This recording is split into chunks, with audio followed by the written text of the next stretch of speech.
Hello there my fellow notebook aficionados, this is the all-new Razer Blade 16 2024 and well, I think it's their best blade yet.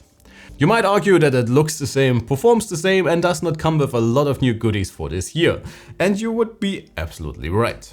At least for the most part, since all the little things they did under the hood alongside the absolutely gorgeous 240Hz OLED that we have already seen in the ROG Zephyrus G16 re-reviewed last week might make this the almost perfect gaming and creator machine in a sleek and premium package that can properly handle its powerful core components.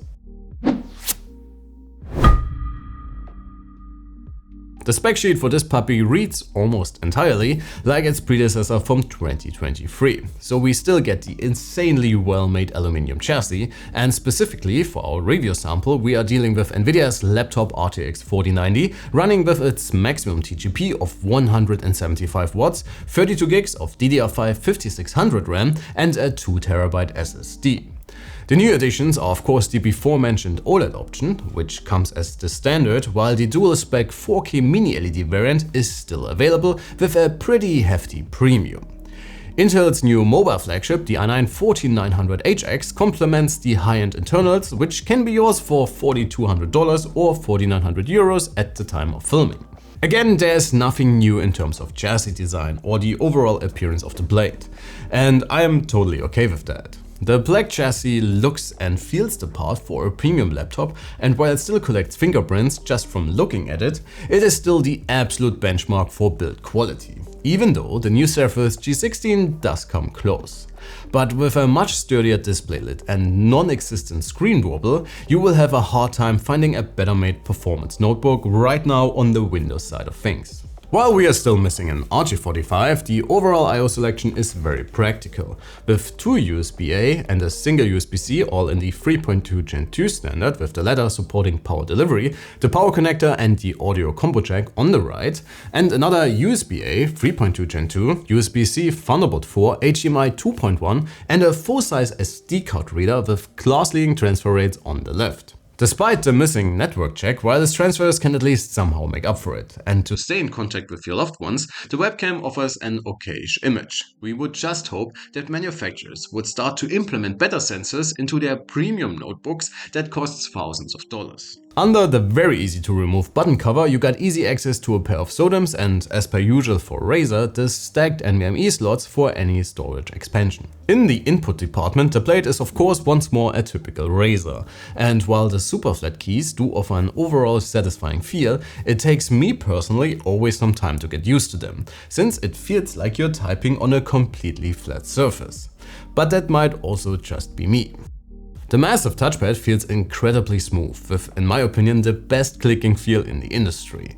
And it may just be a small thing, still the attention to detail in this regard is one of the many little things that make or break a premium user experience, and Razer absolutely nailed it here. But let's finally talk about something that is actually new, and that would be the 240Hz QHD+ G-Sync enabled OLED. It is most likely the same panel that we have already experienced in the Zephyrus G16, and therefore, if you can live with the lower brightness compared to the mini LED variant, it is simply an amazing panel for pretty much everything you can do with your laptop. Are you planning a Netflix marathon with your SO? Well, feast your eyes with deep blacks and the insane clarity of OLEDs, combined with colors that make any kind of content almost pop off the screen.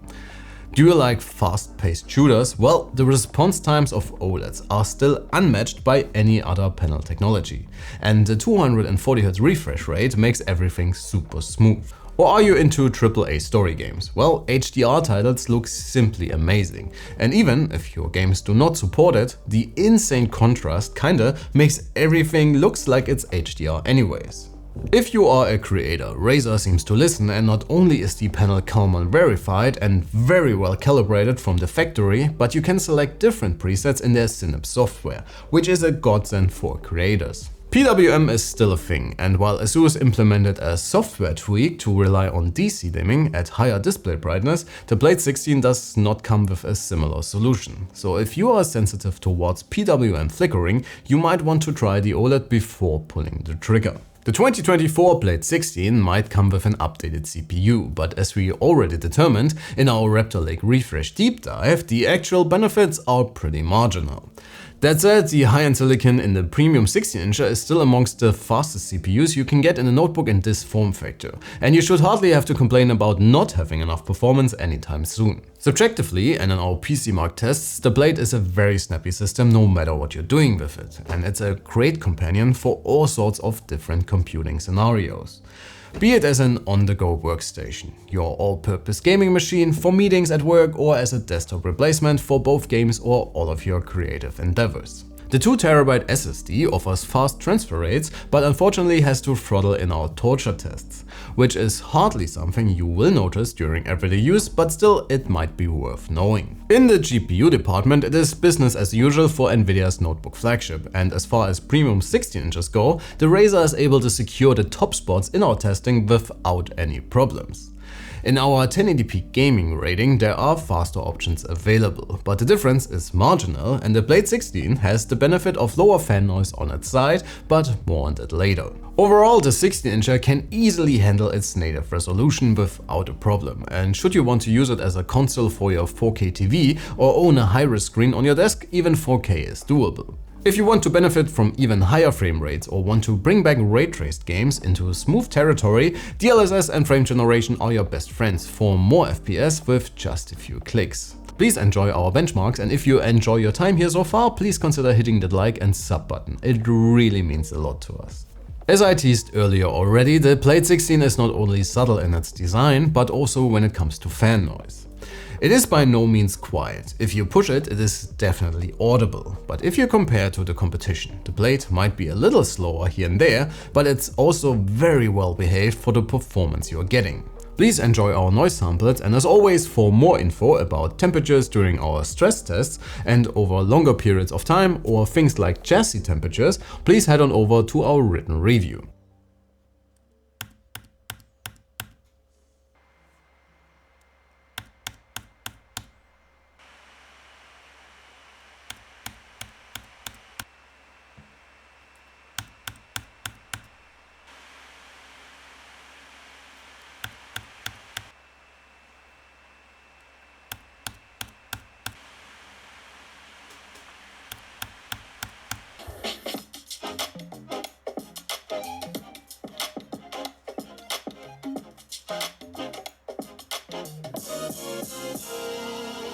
Away from the wall, the Blade is performing alright in regards to the competition, but at the same time it won't win any endurance awards. Still, 5.5 hours while surfing the web should be okay for such a powerful machine. So what do we think about the 2024 Razer Blade 16? Again, personally, I think they nailed it with this one. The screen is simply amazing for both entertainment and work. The chassis still feels every bit as premium as you would expect from a Razer, and you also get the performance you're paying for, despite the slimmer chassis and without the usual compromises with loud fans or crazy temperatures. That said, the Blade is still a premium option, both when it comes to the overall user experience and of course with the matching eye-watering price tag. But if things like look and feel and small details like the pretty compact GAN power brick and all the other little things that makes this one special matter to you, well, you should definitely put this one on your shortlist. But let me know what you think in the comments below. And do not forget to hit that like and sub button on your way out. And as always, thanks for watching. My name is Alex, you have been absolutely fantastic, and I catch you all in the next one. Take care.